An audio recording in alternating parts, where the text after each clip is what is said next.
Hello folks, and a warm welcome. You're tuned in to my meditation, the Outdoors series. My name's Guy Cross, and I'll be introducing you to some interesting people with some interesting ways of using the outdoors to help sustain a healthy frame of mind. With being an outdoor lover myself, and using the outdoors to take care of my own mental health, I've always been curious as to how other people use outdoor hobbies and activities to take care of themselves, and that curiosity led me to the birth of this podcast series. My guests will talk about their favourite outdoor hobby, and we'll go into depth of how it helps them find peace of mind. Hopefully one of, if not many of the hobbies within this series will help you, or at the very least inspire you. And that's the whole aim of these podcasts, to fill you with ideas that maybe you hadn't thought of before, and to hear some positive, encouraging, real-life stories from my guests. Sometimes, hearing someone else's perspective on a hobby or activity gives you a fresh new way of looking at it, which can't be a bad thing, right? So without further ado, let's meet this week's guest. Hello everybody, and today I'm here with Stella Eiroldi, who was born in Germany, but she moved to the Netherlands when she was 6. After graduating in international law back in 2010, Stella began to live and work abroad, and eventually ending up with a pretty nomadic lifestyle. Her home bases are Germany, the Netherlands, Switzerland and Uganda. She's the founder of 22 Stars Foundation. It's an organisation that is currently sending over 400 kids to schools in Uganda, amongst other things. And she also organises digital nomad retreats in Uganda, amongst other things too. She's a very busy woman. So hello Stella, welcome to the podcast. Hi, thank you for having me. No worries, how are you today? I'm good. I'm right now in Germany, but of course, since I'm always on the road, tomorrow I will be back in the Netherlands. And then, the week after Switzerland and then Uganda. So I'm literally going to hit all the countries that you just mentioned. Yeah, well, we're gonna move on to that, I'm sure. I was just gonna say, I don't know where to start with you, to be honest, but if we can kind of maybe take ourselves back to 2010 when you after graduating in law and going through the whole university thing, and then you say that you began to live and work abroad. Do you want to let the listeners know kind of what you did back then, how it all began? Yes, sure. So 2010, wow, that's 11 years ago. So in 2010, I indeed graduated from international law.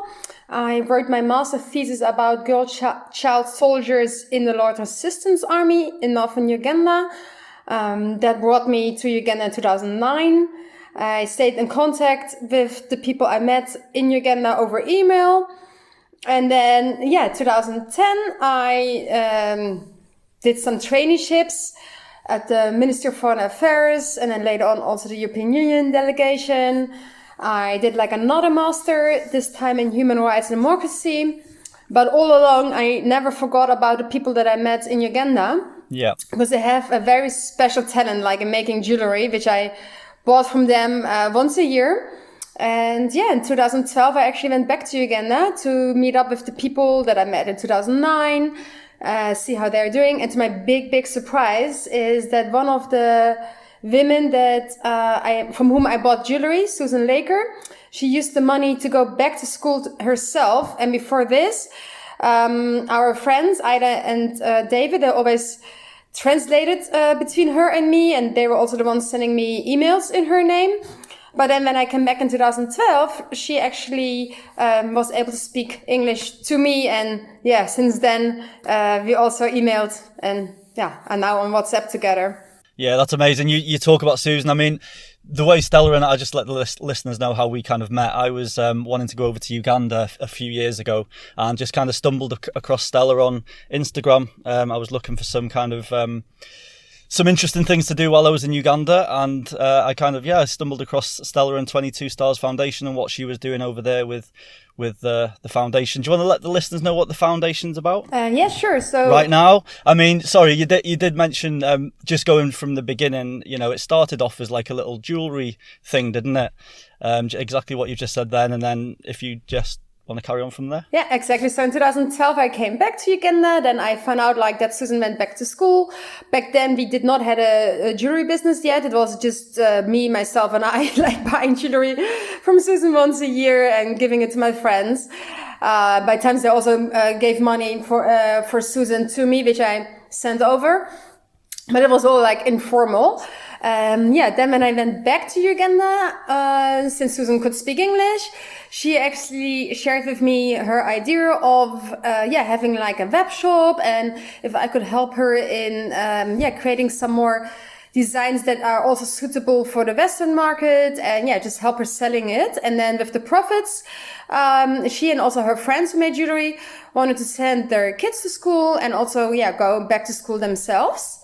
So that was actually easier said than done. But we started the social jewelry business, 22 Stars. And with that one, we sent kids to school with the profits from the jewelry. But as every business, like profits always go up and down. So at one point there was a lot of struggles finding enough clients. And that's actually when we switched from the business model to the donation model. And we started the 22 Stars Foundation, which main focus is still, not jewelry, education, obviously. Yeah. And, so now instead of that, people need to buy a bracelet, and from the profit we can send the kids to school. They immediately make a donation. We are a tax deductible organization in the Netherlands. So they make a donation, and then we are able to send kids to school. And the sponsors, they can also choose a specific child they like to sponsor, and then they also receive 3 times a year the school reports and can stay in touch with the kids and so on.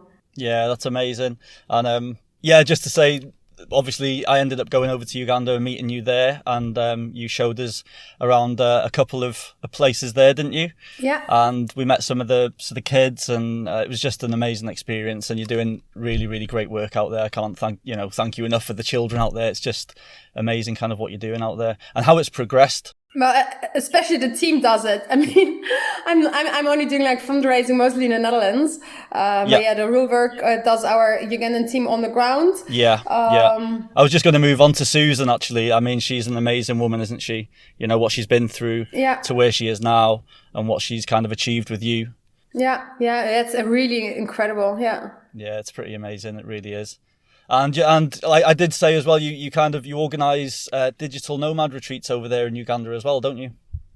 Yes, exactly. Because I discovered like at one point that, a lot of digital nomads are, as you know, traveling all over the world, like mostly Asia, South America, but there were not that many on the African continent. Mm-hmm. And I was wondering why. And then quite often my friends, they told me like, oh, but I thought you guys don't have internet. I thought everyone is starving. And there were just like so many sad, stupid stereotypes. Yeah. And that's something like we really want to fight off, like that people like really visit the country for its tourism and the beautiful things it has to offer, and not because of certain stereotypes. So also with our organization, we always try to stay away from an image of a child which is poorly dressed running in the mud. Like we always want to focus on the good things Uganda has to offer, and not on the kids and things like that. Yeah. So we are like really focusing on the good picture of Uganda. Yeah. And that's what we do with those retreats. So we work together with local tour operators who organize together with us safaris for the people who visit. And then they obviously can work like in co-working spaces on their own things they have to do. So they're basically tourists. But since many digital nomads rely on internet and good working conditions, we help them with that, so that once they come to Uganda, they find a good office space where they know the electricity is there, the Wi-Fi is there, it's silent enough to make phone calls, and so on. Yeah. I mean, we met you, didn't we, one evening at one of the... Well, we stayed, actually, in one of the places where you were doing your retreats. Yeah. I forget the name of it now, to be honest. It was in them amazing, big tents. I think it was, Nile River Explorers. Right by the river, that's right. Yeah, that was amazing. What an amazing way to wake up in the mornings with the monkeys in the trees, and just so peaceful. Yeah, that's true. Yeah, no, we had such an eye-opening experience there. It was I just love Africa, and it's funny actually because the last podcast I did was with a woman that I have connection with through Kenya. Mm-hmm. So it's like, and here's you now with Uganda next door. It's like all of the travellers have come at once, it seems. Yeah, that's funny. Yeah. We could go on about this all day, actually. I could just talk about this kind of thing all day, but we need to move on because this is about the outdoors and about little hobbies and interests and stuff. It's just that we do have a big kind of similar interests, don't we, in certain things like travel and that kind of thing, which I'm sure we're going to talk about more in a bit. But just out of interest, when did you become interested in the outdoors in your life, and how did that happen? Was it at a young age, or was it a bit later on? Yeah, since I'm a kid. So as a kid, like I grew up in the countryside in Germany, in a big house with a huge garden around it. So yeah, since we were kids, me and my brother, we used to play in the garden, run around, climb trees, and so on. So I never grew up in a big city or something. So I would say outdoors, that was part of it. Yeah. And also my stepfather, he used to be a lot in Scotland. So from a young age, I spent a lot of time in Scotland. And again, I mean, you perhaps have been yourself to Scotland. Everything is about the outdoors over there. Yeah, absolutely. Yeah, I love Scotland. Yeah. It's one of my favourite places in the UK, actually, for outdoor activities and the scenery and stuff. I mean, it sounds like you had a similar upbringing to me in a way, just in the countryside, nowhere, not too near a big town or anything like that. Which is, what were your favourite kind of activities back then? What were your, what did you really enjoy doing? When I was a kid? Yeah, when you were a kid. Climbing trees, jumping from stone on stone, like in the water, going in the river with my clothes on, something my parents did not appreciate. And I suppose it gets pretty cold in Germany, doesn't it, at certain times of the year? You don't mind a bit of the cold, I guess. We're kind of used to it in Europe, aren't we? I mean, I obviously prefer warm waters or warm temperature, but it's not like that I immediately would die, if I'm outside. Yeah. I mean, if you live in Netherlands or in Germany, you need to get used to the cold climate. Yeah, exactly. And I do know you quite like skiing now, don't you, as well? Yes, exactly, in Switzerland. Yeah. Well, I don't know about now, but I don't know whether that's been all your life. Yeah, also since I'm 3-4 years old, my parents put me on the skis. So basically I learned skiing before I learned riding a bicycle. That's not a bad thing, I wouldn't say. Yeah. Cool. And so we're going to talk about kind of your meditation now, is what we call it on this channel. What's your favorite outdoor activity to use for your mental health, So do you want to let the listeners kind of know what your go-to activity is? Exactly. So I love swimming, which I shared with you already before. Because I also by times I have back pain, because back in the days I used to love running, because running is also something I really enjoy, because you can really discover the neighborhood, especially when you're in a new country. But then with running, the downside is obviously back pain, and it's not always good to do, especially not if... Yeah, it's quite high impact. Yeah, exactly. And also some places where I used to live, for example, in China, also sometimes the busy streets of Kampala, they are so polluted. And then it's also not really advisable, to go running there. You really need, clean air when you go running. So then I somehow automatically switched to swimming.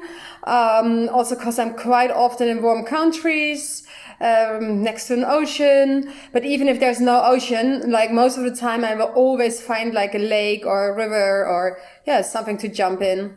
Yeah, you'll always find something. And I was going to ask you, do you prefer swimming in the ocean, or do you prefer a lake or a river, or does it not make a difference? Actually, a lake. I mean, for me, actually, I prefer a lake, I would say, for swimming, because the ocean can be sometimes really rough, and I don't know, if I would go into the ocean, I rather, I also do kite surfing by times, then I would rather, go kite surfing.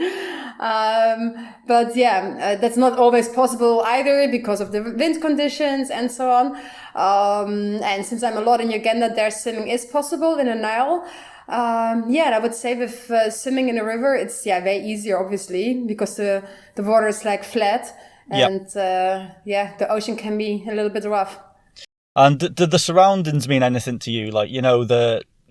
Obviously, if you're in a lake or a river, you've clearly got mountains or hills or scenery around you, whereas an ocean is more, the ocean, and then you have the beach and whatever. What do you prefer as far as visual?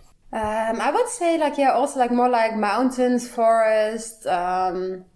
Yeah, because the thing with oceans, I mean, oceans can be also amazing. For example, I was recently in Cyprus 2 weeks ago for a digital nomad conference. And there, obviously, like I went swimming in the ocean. Although I also sometimes ended up in a swimming pool. But yeah, I would say like with the ocean, like sometimes the places can be extremely touristy and super busy. And especially when I use it for meditation or to chill, then yeah, I prefer like when it's a quiet lake, because then it's usually not that busy. And I can really like, disconnect, from the busy life. And for me, most of the time when I go swimming in the ocean, it often also means that my friends are around, a beach bar is around, music is around. So it's a different kind of setting. It's more active, more social. And in the quiet areas, it's in a river and so on. And it's really like, disconnecting more. Yeah, I can agree with you there. Like, yeah, definitely, because especially if you're around your home area, I guess, like where you are, say Germany, for example, you know many little kind of quiet areas, right, to swim in the rivers and the lakes and that kind of thing. Yeah, especially like the lakes. Yeah, and Switzerland also has beautiful lakes. Yeah, I can imagine. Whereabouts in Germany, if you don't mind me asking, what kind of part of Germany are you? It's like about 1 hour away from Köln and 1 hour from Frankfurt, something like that. Ah, okay. In Hessen. Yeah. But I'm Nice. here only like since recent. Like I'm mostly like my grandmother lives here, so I always used to come here often. But especially since lockdown, Corona came, I spend a lot of time here.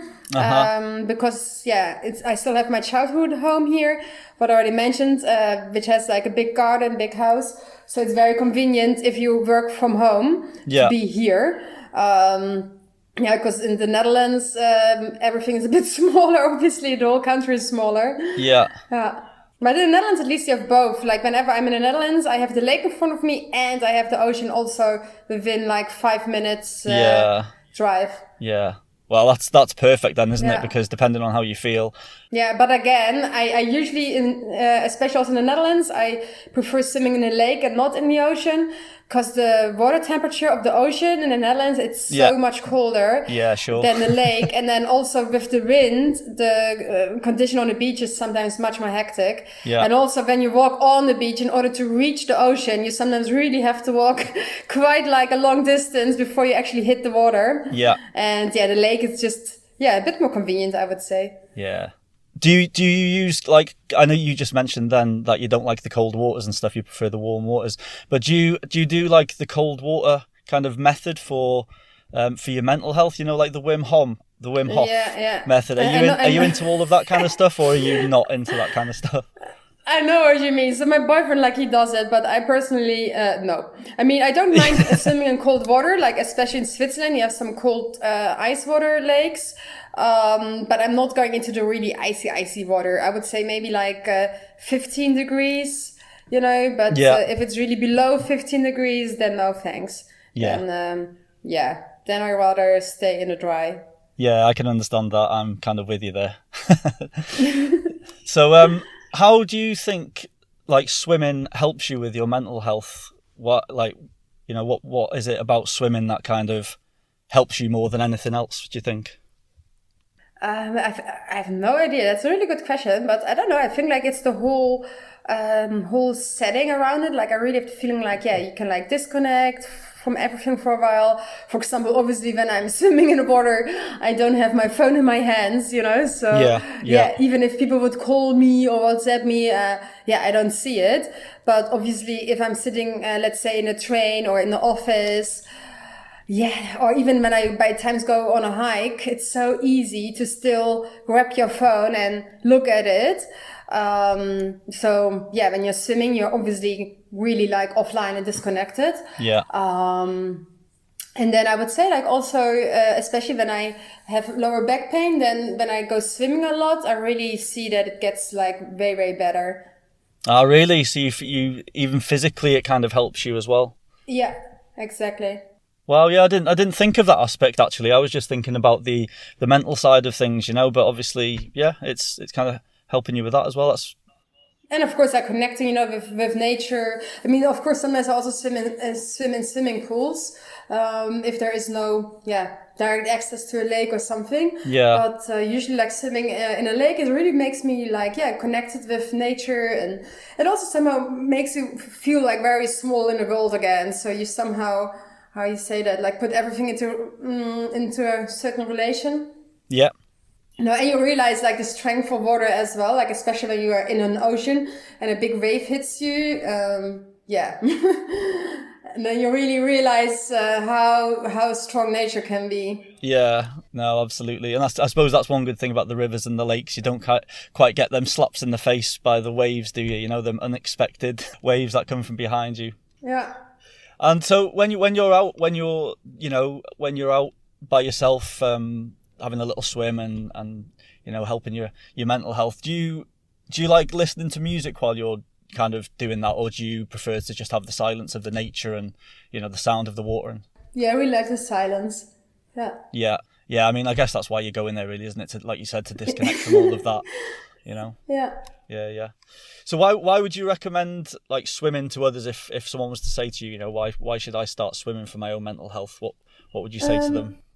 So I would say, like, for me, it's also like, because I'm on the road a lot. So even though I would love to join, let's say, a group dancing lesson weekly, or have like, like a weekly gym plan or whatever, like it's just not possible with my lifestyle, because I'm moving around so often. I cannot really join like a team sport because most of the time I'm not present. So that's why I would say, like, swimming, it's really great, because in most countries you can always find or a swimming pool, which obviously also gets a bit more expensive if you have to pay the entrance fee the whole time.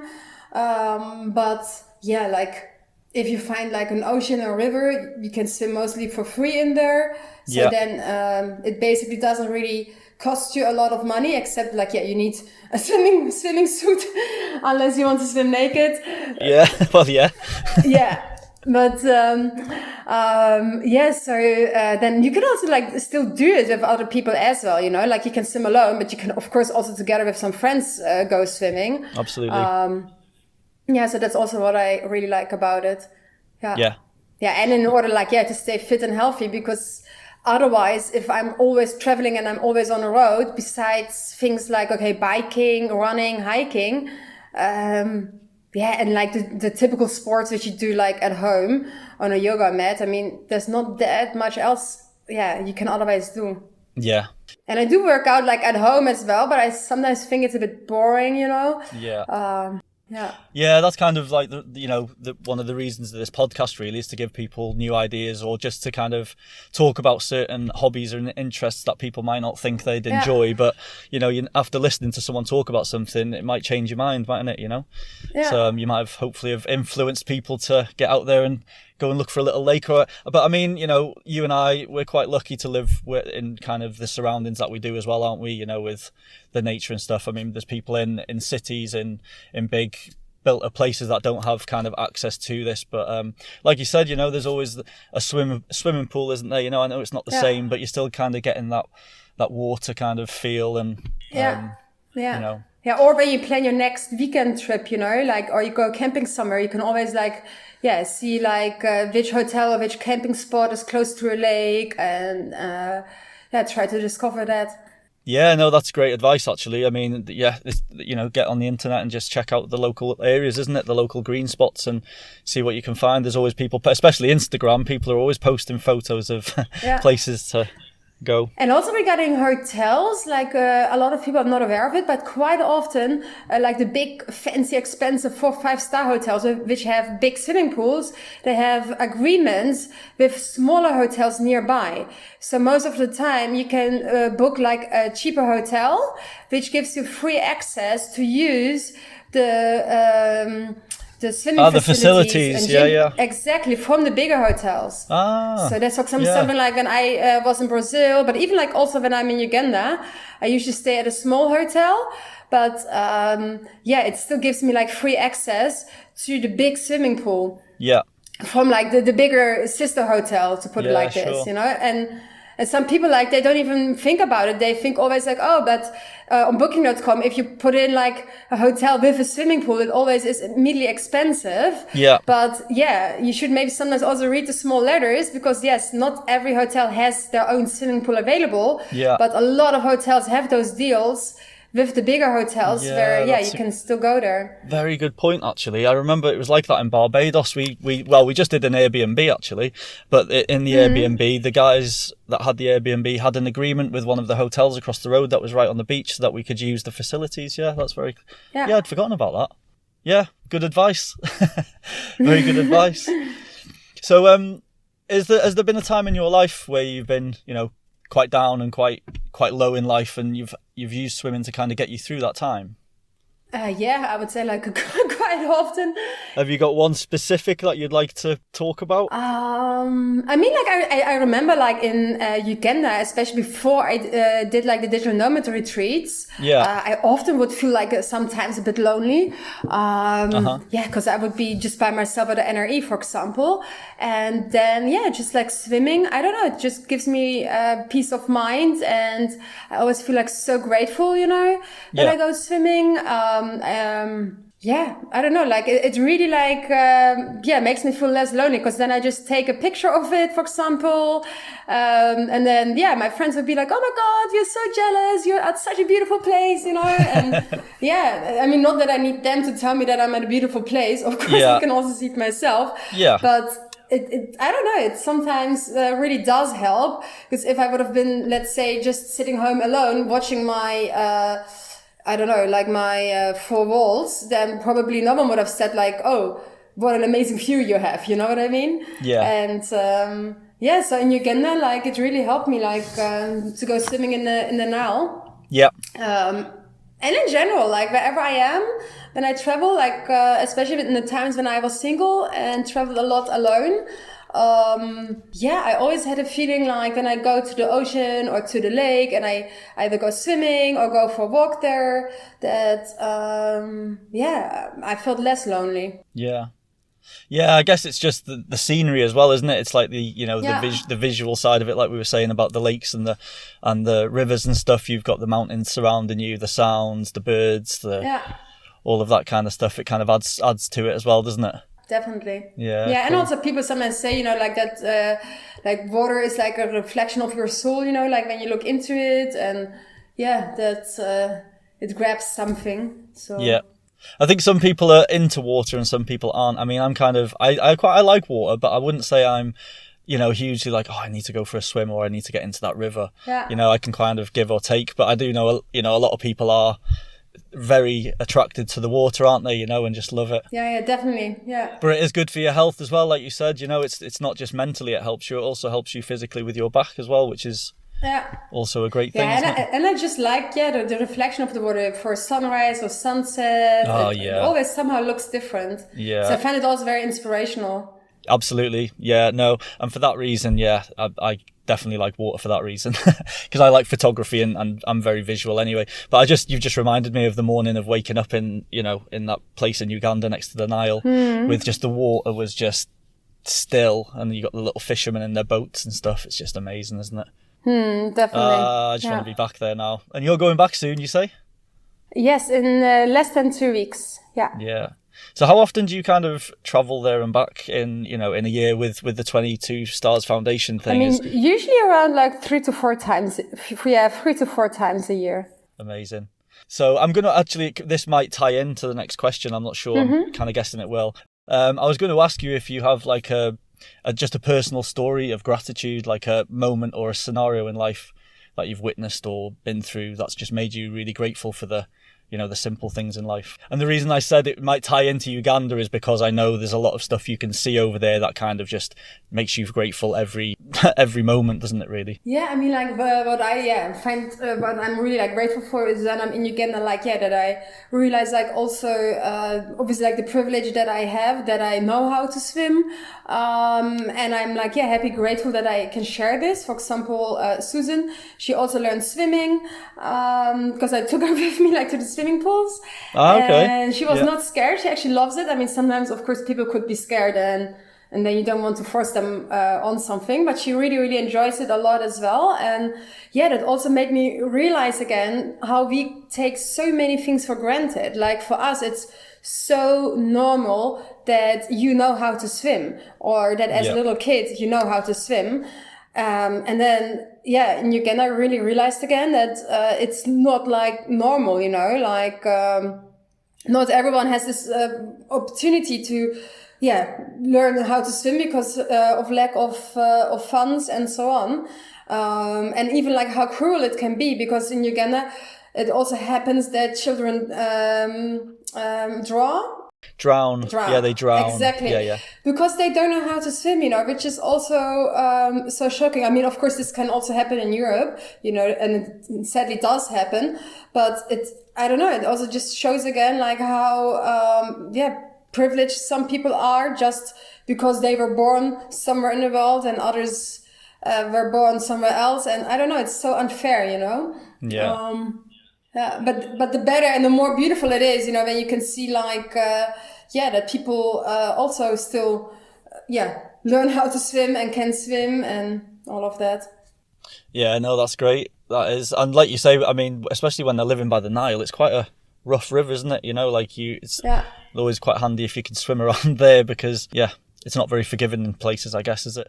Yeah, and just going back to 22 Stars, the kids, you know, such amazing kids over there, and you just see just how happy they are with very, very little. You know, when you took us around that slum, it was just an eye-opening experience. The way they were all just dancing around and very actually, special. I'd like to that, you know, I want to say, I mean, you know, this is like, again, such like a wide way of thinking, like that happiness is, how you say that, connected to money. Like wealth. Yeah, they think wealth is money, right?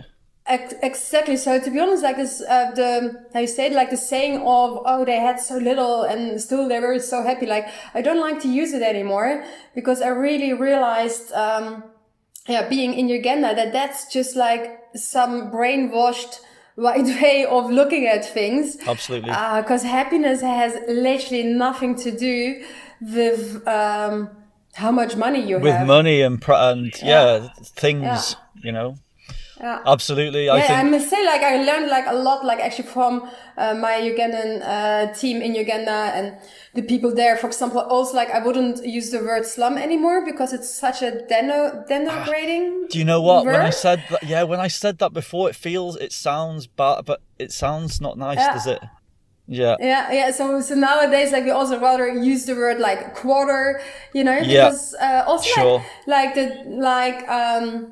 the people like in our project, they also get older. They are on social media. They are on internet. You know, they also see how people talk about it, and then it's really like not a nice thing anymore to say when you like actually think about it. No, that's totally understandable. And when you go there, like I said, that you know just the happiness in them. That's to me that's wealth. That's rich. Yeah, you know? Yeah, and I think it has to do a lot with community. Like people are not selfish at all. Like they share, and that's something like we should really learn in the West, because here people can be sometimes so greedy and they just want everything for themselves. They're always in competition. They always want to be better, you know. And in communities like Uganda, you really see that if people get like, let's say, a piece of bread or cake or whatever they have, or like a job opportunity, they always share it with their community, with their family. Absolutely. We can definitely learn from that. Yeah, well, exactly. I keep on going back to the podcast I just did the last time with Susan. You know, this is exactly what we were talking about. You know, I think the Western world's got more to learn from continents like Africa than they have got to learn from us. You know. Yeah. I just think it's totally the other way around. But until you kind of go to these countries, I don't think you'll ever experience it or understand it, will you? You know, until you see it and for your own eyes. I mean, you can watch things on TV and things like that, but everything's just manipulated on there. And, you know, to see the real deal, I think once you've seen that and how they are and how happy they are with, you know, not materialistic stuff and it's eye-opening, isn't it? And just goes back to my question. You can't help but feeling gratitude for your own life, can you?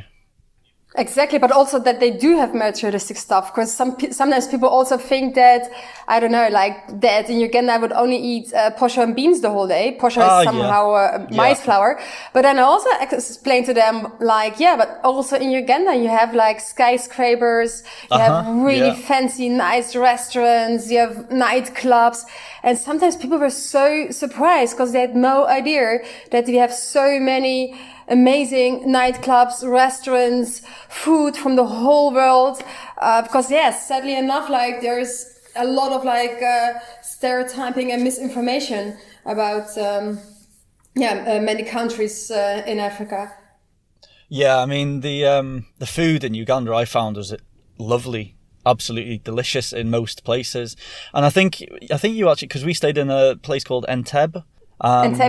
Entebbe, the airport. And I remember you giving us a few recommendations on places to go and everything around there, and it was really nice, very nice little spot there. Yeah, and nothing, like you say, nothing like we expected. Though, you know, you had the quite a posh area. Was it the Victoria Mall? Is that right? Mm-hmm. Around that area, it was all very nice, quite trendy, like loads of little bars and stuff like that. Yeah. So totally not what you expect. And then you head north, and then you're in the middle of the safari land, which is amazing. You see the wild animals. You see the wild animals, yeah. That's what we were kind of there for. Yeah, amazing. Well, that's pretty much it, Stella. Thank you. That there's a little section at the end which is what I call turn the table, where you get to ask me a question if you have a question for me. No worries if not, but I just give the guest an opportunity to ask me a question if they'd like. Okay, my question for you is, when are you coming back to Uganda? Whenever I can get on a plane with ease. Nice, yeah. That's when. Let's hope that will be happening very soon. Let's hope soon. I mean, we're recording this in October 2021, and for travel at the moment, it's not great, is it? I mean, I'm kind of for me and my girlfriend to see each other at the moment, it's proven to be pretty difficult. So, I don't like this whole. I don't want to get into it all, but I don't really like this whole testing and needing this and that to get on planes and stuff. You know, it's really not appealing, making me want to travel at the moment. Which I'm sure you can kind of understand. But, I understand people do it for other reasons. They need to do these things and stuff. But I'm just really praying, for travel to kind of... I mean, I was saying to a friend the other day, it's not just travel either for me. It's more like, it's education, isn't it? You know, taking yourself to certain countries. And I've literally now it's a year exactly this month since I've not been anywhere apart from the UK, and that's the longest I've done for 5 or 6 years. So and I felt it, I felt like like suppressedness, the lack of kind of just learning. I mean, you don't realize when you're traveling how much you're learning, And, I think I'm mentally missing that. I'm really missing the kind of culture shock, the learning different things from different countries. And that's why I love Africa so much, is because you learn so much from them. And practically as well, don't you? Just not just how to deal, mentally they are such strong people because, they have to be, not have to be, but that's just the way what they're born into. They have to be strong people, don't they? And it's just amazing to see them, how they are like that, but also practically of how they manage to fix things and make things out of nothing. I don't know, just amazing people. Yes, yeah, that's so true. So the answer to your question is as soon as possible.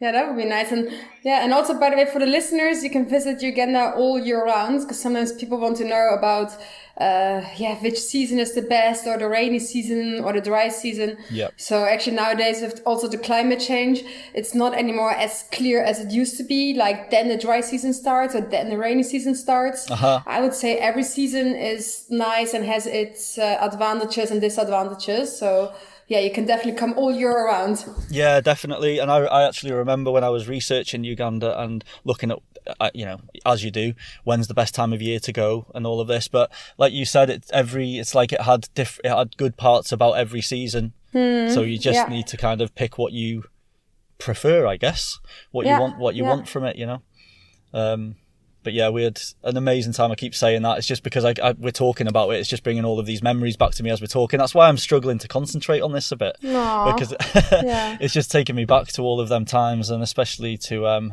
the quarters that you took me to. They were just unbelievable, you know, and the people, and just going back to Susan, just to finish on Susan, such a strong, inspirational woman. I mean, you know, she took me round her quarter. You weren't there that day, I don't think, but I met up with Susan in her quarter. Mm-hmm. What was the quarter called there?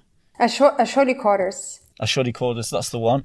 And so, like, yeah, she was so nice. She took me around everywhere, introduced me to her sons, and Derek, is that his name? Yeah, her son. Yeah, Derek. Yeah.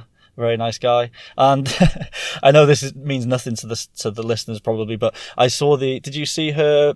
It was her birthday the other day, wasn't it, Susan? Yes, like a couple of days ago. Yeah. Yeah. Did you see that video she posted with her behind the music thing? Yeah, when she was DJing. Yeah. And that woman, I don't know, was it her sister maybe or her auntie, came out of the house kind of dancing and smiling. Yeah. It was just so heartwarming. I wanted to share it. I nearly messaged Susan to say, can I share that, because that's just an incredible, an incredible clip, you know. And that's just how they live up there. Yeah. Amazing. Nice one. Cheers, Stella. Well, unless you've got anything else to say, I mean, I'll put all of your I'll put all the links to Stella's kind of stuff within the show notes, the 22 Stars website, the donation page. You can donate to these children in Uganda. You can actually sponsor a child. I don't know if you want to do a little kind of speech to finish about that, or are you quite happy with what you've said? I mean, you guys can definitely look at our website. If you have any questions, just write me or write us. If you want to visit us in Uganda, definitely if you're interested in child sponsorship to send them to school or any other project, just reach out. Great stuff. Yeah, and all of them will be in the show notes, so just check them out after listening to this. Yeah. Great stuff, Stella. It was amazing talking to you. We finally did it. We've been trying to do this for a few weeks, so we finally got there, eh? Yeah, finally. It's always difficult being on a road and managing this. But... especially when you've got four places that you call home. You know, that's exactly. Cool. Yeah. So I wish you a lovely evening. Yeah, you too, Stella. Take care. All the best. Thank you. Take care. Thanks. Bye. Bye-bye. Bye-bye. Well, there we go. Another great chat with plenty of insight into how Stella uses the great outdoors, not only to look after her mental health, but also her physical health. A 2-for-1 if you like. And like Stella said, wild swimming is a free activity most of the time and can be done all over the world. So if you have a lifestyle similar to Stella's, why not consider taking up wild swimming? The benefits are huge, and you get to take yourself into nature and explore different places for new wild swimming experiences. I must admit, I'm not one for cold waters, but after listening to Stella talk about the benefits she gets out of it, and hearing other people talk about it, I might give it a go sometime. I loved our chat about Uganda too. Talks like that always hit home, and you can't help but feel grateful for what you have. I guess this podcast did divert a little towards gratitude at the end, but I believe that's a good thing, and that we have a lot to learn from our African friends. Thank you once again for tuning in. If you want to join us over on Facebook and Instagram, then search for My Meditation Podcast. I'll leave the links to both in the show notes, as well as the link to the official My Meditation Podcast channel, which you're more than welcome to subscribe to. The Facebook and Instagram page offer positive, inspiring and light-hearted quotes, photos and videos designed to bring a little happiness into your life. If you found any value from this podcast, I'd highly appreciate it if you could rate it and review it. And if you're feeling extra passionate, then please feel free to share it with the world and spread the word. It all helps the channel grow, which in turn means we can reach more people, which means helping more people. These podcasts are getting released every fortnight, so I hope you can join us for the next, and who knows, it could be about an interesting hobby or activity that could possibly be a life changer for you. Until then, take care and have fun, folks. Peace.